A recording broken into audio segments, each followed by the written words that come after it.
اب اگلی آیت جو ہے یہ آیت الکرسی کہلاتی ہے، کیونکہ اس میں اللہ تعالیٰ کی بادشاہت کی کرسی کا ذکر ہے۔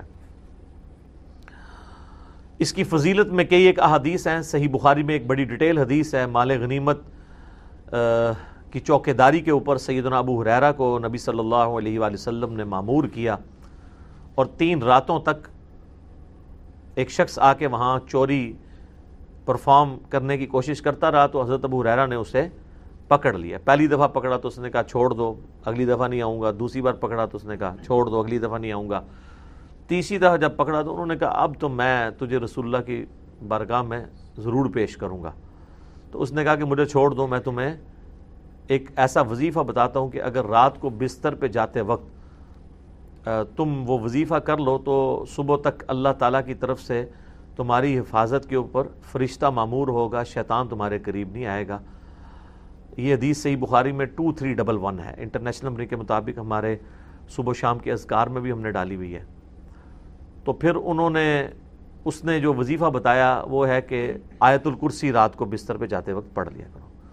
تو حضرت ابو ہریرہ نے اس کو چھوڑ دیا۔ نبی علیہ السلام ہر موقع پہ جب وہ صبح بتاتے تھے تو نبی صلی اللہ علیہ وآلہ وسلم فرماتے تھے وہ جھوٹا ہے، آج پھر آئے گا۔ تو خیر وہ بھی سمجھدار تھا، وہ تیسری دفعہ جب جھوٹا ہے وہ چوتھی دفعہ آیا نہیں ہے۔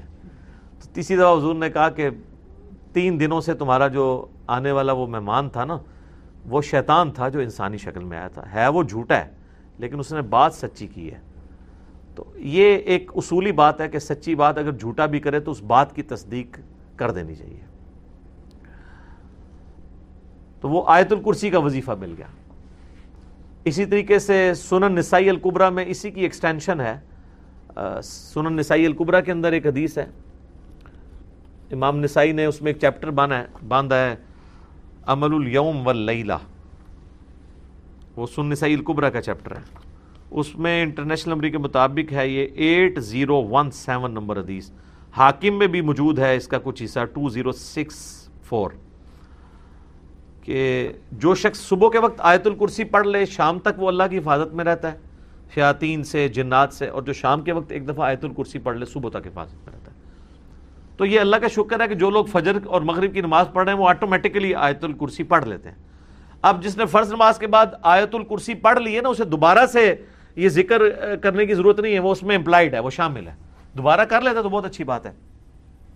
اور ایک اور فضیلت ہے جو سنن نسائی الکبریٰ میں ہی ہے، 9928 نمبر حدیث ہے اسی عمل الیوم واللیلہ چیپٹر میں، کہ جو شخص نماز فرض ادا کرنے کے بعد، نماز فرض آیت الکرسی پڑھ لے گا وہ مرتے ہی جنت میں داخل ہوگا، لیکن اس میں نماز شرط ہے۔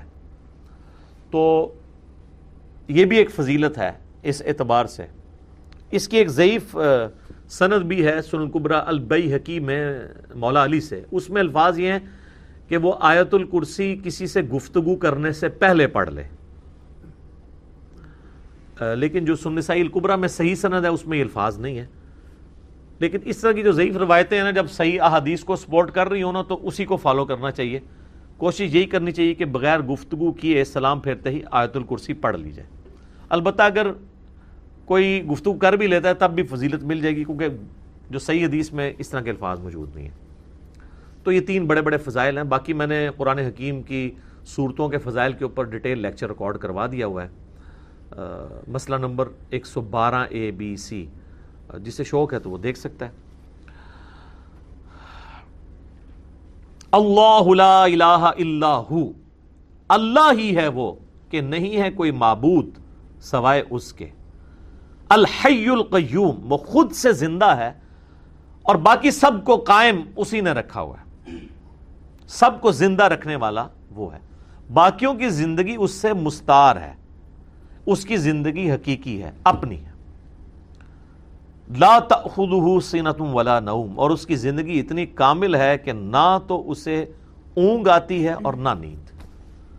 ہماری زندگی آپ دیکھ لیں ناقص ہے، ہم 24 گھنٹے کے اندر ایک دفعہ ضرور مر جاتے ہیں۔ موت نیند کی بہن ہے نا، اسی لیے آپ دیکھیں آپ کو جو رات کو سونے کی دعا سکھائی گئی ہے صحیح بخاری میں، اللہم بسمی کا اموت و احیا، اور اللہم باسمی کا اموت و احیا، دونوں الفاظ درست ہیں۔ تیرے نام سے زندہ ہوتا ہوں اور مرتا ہوں. اور صحیح بخاری میں جو صبح اٹھنے کی دعا ہے وہ تو ہے ہی ہے, اس میں تو ڈائریکٹ کلیئر ہو گیا. یہاں تو پھر بھی کوئی کہہ سکتا ہے کہ ایمبیگوٹی ہے کہ یہ اس نیند کا بھی ذکر نہیں ہے, لیکن اس میں تو واضح ذکر ہے الحمدللہ الذی احیانی بعد ما اماتنی, یا احیانا بعد ما اماتنا, جمع کے سیغے سے ہو, وَإِلَيْهِ النُّشُورُ. تمام تعریفیں اس ذات کے لیے جس نے ہمیں مرنے کے بعد دوبارہ زندہ کر لیا. پھر سورہ الزمر میں بھی آتا ہے کہ اللہ تعالیٰ ہی ہے جو رات کو جب تم سوتے ہو تو تمہارے نفس کو قبض کر لیتا ہے, پھر جس کو اپنے پاس رکھنا ہوتا ہے اسے روک لیتا ہے, جس کی باقی ہوتی ہے اس کو دوبارہ واپس بھیج دیتا ہے. تو نیند بھی موت کی ایک فارم ہے. ہماری جو زندگی ہے وہ بھی ناقص ہے, ہم ڈیپینڈنٹ ہیں اللہ کے اوپر اس اعتبار سے کہ جب چاہے وہ سانس روک لے, اور اس اعتبار سے بھی کہ 24 گھنٹے میں ہمیں ایک دفعہ سونا ہی پڑتا ہے, ادروائز آپ اگلے 24 گھنٹے. دنیا کا ذہین ترین آدمی, دنیا کا طاقتور ترین آدمی کتنے گھنٹے جاگ سکتا ہے؟ یہ بزرگ جو جاگتے رہے ہیں نا 1-1 سال یا 2-2 سال, کہانیاں نے, کوئی نہیں اٹھ جاگتے. جس کو ہے نا اس کو لے کے جاگ کے بتائے کوئی, اور کہتے ہیں جناب 3 سال تک کھایا پیا نہیں ہے. اس کے ساتھ اس کہانی کو کمپلیٹ کیا کریں, ساتھ یہ بھی کہا کریں کہ نہ کھادا پیتا نہ پیشاب کیتا, کیونکہ اگر کھایا پیا نہیں ہے تو پیشاب تو کھانے پینے کے ساتھ ہے نا. آپ کھانا پینا چھوڑ دیں پیشاب ختم ہو جائے گا. یہ ساتھ کیوں نہیں کہتے ہیں کہ 3 سال تک پیشاب بھی نہیں کیا, اور پھر اس طرح کا بندہ لے کے آنا ہے, اس کا جو ہم کریں گے نا وہ ہماری ویڈیوز میں ریکارڈ ہے, آج چھوڑ دیں. لہو ما فی السماوات و ما فی الارض. اچھا دوسرا ہے نیند نہیں آئے گی اور اس سے اونگ بھی نہیں آتی, یعنی اتنی کامل زندگی ہے کہ ایک لمحے کے لیے بھی جھٹکا نہیں آتا. لہو ما فی السماوات و ما فی الارض, اسی کے لیے ہے آسمانوں اور زمین کی بادشاہی. اچھا آسمان ہمیشہ جمع کے سیغے کے ساتھ آتے ہیں, زمین سنگولر کے سیغے کے ساتھ, سوائے ایک پارہ نمبر 28 کے اندر کہ اللہ نے 7 آسمان پیدا کیا اور اس کے مثل زمینیں بھی. چونکہ یہ اللہ تعالیٰ کی طرف سے ایک میریکل پلانٹ ہے روئے ارض, زندگی ابھی تک یہیں پہ دریافت ہوئی ہے جس زندگی کو ہم جانتے ہیں, اس لیے اللہ تعالیٰ اسپیشلی اس کا ذکر کرتا ہے. تو قرآن میں جب بھی آئے نا کہ آسمانوں اور زمین کی بادشاہت سے مراد پوری کائنات, من ذا الذی یشفع عندہ الا باذنہ, کس کی جرأت ہے کہ اللہ کے حضور کسی کی شفاعت اور سفارش کر سکے سوائے اس کے اذن کے. ظاہر ہے کسی کی جرأت نہیں ہے. دنیا میں سفارش یہ ہوتی ہے کہ کسی شریف آدمی کو پکڑ کے پولیس لے گئی ہے تو ایک وہاں کا بڑا آدمی جا کے سفارش کرتا ہے کہ جی آپ کو غلط فہمی ہوئی ہے, میں اسے شروع سے جانتا ہوں, بڑا شریف آدمی ہے. اب اللہ کو اس طرح کی سفارش تو کوئی نہیں کر سکتا کہ یا اللہ آپ کو غلط فہمی ہوئی ہے, بندہ غلط پکڑ لیا آپ نے, نہیں, ایسے تو ہو ہی نہیں سکتا. اسی لیے اللہ نے کہا کہ اس کی جرأت ہے کہ مجھے کہے, مجھے سفارش کرے کسی کی, کہ میرے کہنے سے نہیں. تو اب آپ دیکھ لیں بابوں کے بارے میں وہ دھونس کے عقیدے جو رکھے ہوئے ہیں, اسی تو آپ کو قرآن نہیں پڑھنے دیتے. جس نے یہ آیت پڑھنی ہے اس نے کہنا ہے کہ بابا کتوں آ گیا, اتنے کوئی بھی کھنگڑ نہیں دینا اللہ نے, سوائے جس کو اذن دیا ہے محمد رسول اللہ صلی اللہ علیہ وآلہ وسلم. اور وہ بھی ایک پوری دردناک حدیث ہے بخاری مسلم میں, حدیث شفاعت, وہ یوٹیوب پہ میرا کلپ دیکھ لیں, شفاعت رسول صلی اللہ علیہ وآلہ وسلم کا عقیدہ.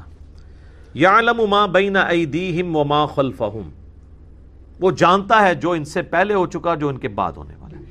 یعنی اللہ تعالیٰ ہمارا جس کی سفارش تم میرے پاس لے کے آؤ گے نا, مجھے پتا ہے اس نے پہلے کیا کیا اور آندہ کیا کرنا ہے, مجھے بتا رہے ہو.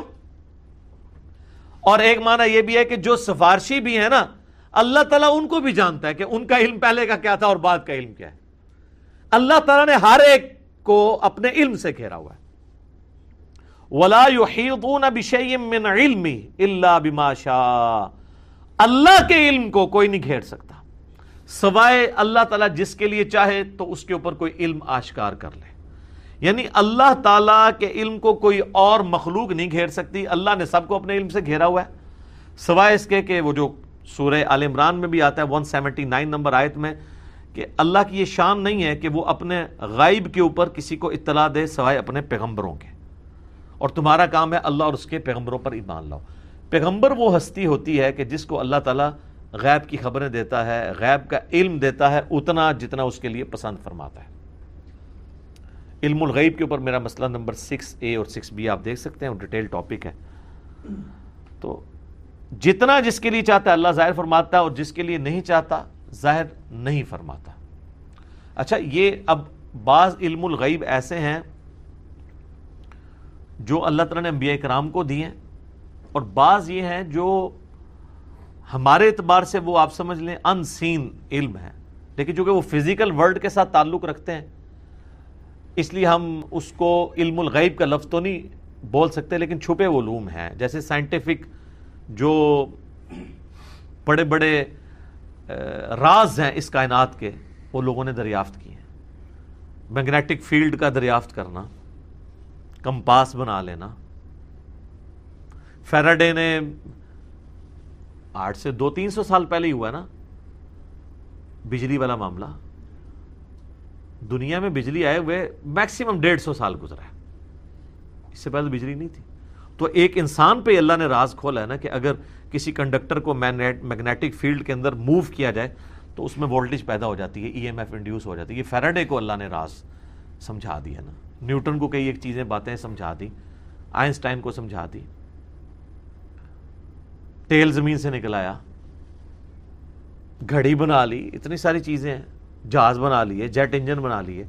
تو یہ اس کائنات کے راز اللہ تعالیٰ لوگوں پہ کھولتا ہے۔ وسع کرسیہ السماوات والارض، اسی کی کرسی نے آسمانوں اور زمین کو گھیرا ہوا ہے۔ ولا یؤودہ حفظہما، اور اللہ تعالیٰ کو زمین و آسمان کی حفاظت کرنا کوئی مشکل نہیں ہے، تھکا نہیں دیتی یہ چیز۔ وہو العلی العظیم، اور وہ بہت بلند ہے اور عظمت والا ہے۔ اچھا، یہاں کرسی عین ممکن ہے کہ کوئی فزیکل کرسی ایگزسٹ کرتی ہے، اور عین ممکن ہے کہ یہ بات محاورتاً ہو رہی ہے کہ اللہ تعالیٰ کی بادشاہت اس سے مراد ہو، کیونکہ قرآن میں کئی ایک چیزیں محاورتاً بھی استعمال ہوئی ہیں۔ اس کے اوپر یہ جو اہل حدیث کی طرف سے جہمی ہونے کا فتویٰ فوراً لگا دیتے ہیں، یہ غلط ہے۔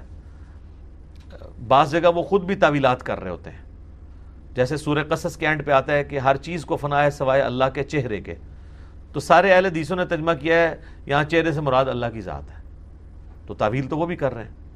یا قیامت والے دن اللہ کے سائے کے سوا کوئی اور سایہ نہیں ہوگا، 7 لوگ اس سائے کے نیچے ہوں گے، بخاری مسلم میں آتا ہے، تو وہاں اہل حدیث بھی کہتے ہیں یہاں مراد عرش کا سایہ، اللہ کا سایہ مراد نہیں۔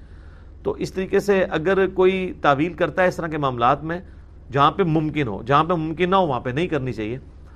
مولانا مودودی تو دونوں طرف گئے ہیں کہ عین ممکن ہے کرسی ہو، اور عین ممکن ہے کہ اس سے مراد ایک محاورتاً بات ہو کہ اللہ کی بادشاہی نے گھیر رکھا ہے ہر چیز کو، اور اس کی یعنی صرف اللہ تعالیٰ نے یہ بنا کے مخلوق چھوڑ نہیں دی، بلکہ اس کی حفاظت بھی اپنے ذمہ لی ہوئی ہے۔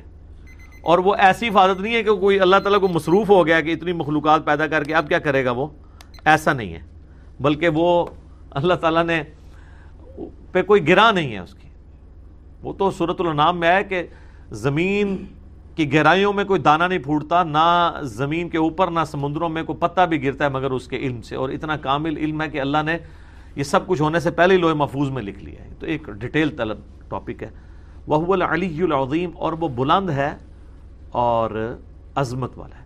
اب یہاں پہ ایک اللہ کا نام بھی آ گیا علی، علی یون، تو مخلوق میں کسی کا نام ہو سکتا ہے، یہ ہے العلی، جب الف لام سے ہوگا تو دی علی خاص ہو جائے گا۔ رحمان تو کوئی بھی ہو سکتا ہے، الرحمان اللہ ہے، رؤوف کوئی بھی ہو سکتا ہے، نبی علیہ السلام کے لیے ہے بالمؤمنین رؤوف الرحیم، لیکن الرؤوف اور الرحیم اللہ ہے۔ صرف رؤوف اور رحیم سورہ التوبہ کی آخری آیات میں نبی علیہ السلام کے لیے بھی ہے۔ تو یہاں پہ بھی علی سے مراد بلند، عظمت والا، یعنی اللہ تعالیٰ اپنے عرش پہ مستوی ہے جیسا کہ اس کی شان کے لائق ہے، اور اپنی شان کے اعتبار سے بھی بلند ہے۔ تو اب یہ آیت الکرسی پہ تو گھنٹوں بولا جا سکتا تھا، میں نے اتنا حصہ کور کیا جتنا ایک عام بندے کی ضرورت ہے، کیونکہ آپ سمجھیں کہ قرآن حکیم میں جتنی بھی آیات اللہ تعالیٰ کی اسماء و صفات کے اعتبار سے یا اس کی قدرتوں اور شانوں کے اعتبار سے آئیں گی، آلموسٹ ان کی جڑ جو ہے وہ آیت الکرسی کے اندر موجود ہے۔ تو یہ اس پہ تو گھنٹوں بولا جا سکتا ہے، لیکن جتنی میں نے اجمالاً اس کی تفسیر بیان کر دی ہے اس تفسیر کلاس کے اندر اتنی کافی ہے۔ باقی تو جیسے جیسے اللہ تعالیٰ کی شانوں کا ذکر بیچ میں آتا چلا جائے گا وہ انشاءاللہ تعالیٰ ہم اس کو کور کرتے جائیں گے۔ اللہ تعالیٰ سے دعا ہے جو حق بات میں نے کہی اللہ تعالیٰ ہمارے دلوں میں راسخ فرما دے۔ اگر جذبات میں میرے منہ سے کوئی غلط بات نکل گئی تو اللہ تعالیٰ ہمارے دلوں سے اسے محو کر دے، دور کر دے، ہمیں معاف بھی فرما دے، ہمیں کتاب و سنت کی تعلیمات پر عمل کر کے دوسرے بھائیوں تک پہنچانے کی توفیق عطا فرمائے۔ سبحانک اللہم و بحمدک، اشہد ان لا الہ الا انت، استغفرک و اتوب الیک، وما علینا الا البلاغ المبین۔ جزاکم اللہ خیر۔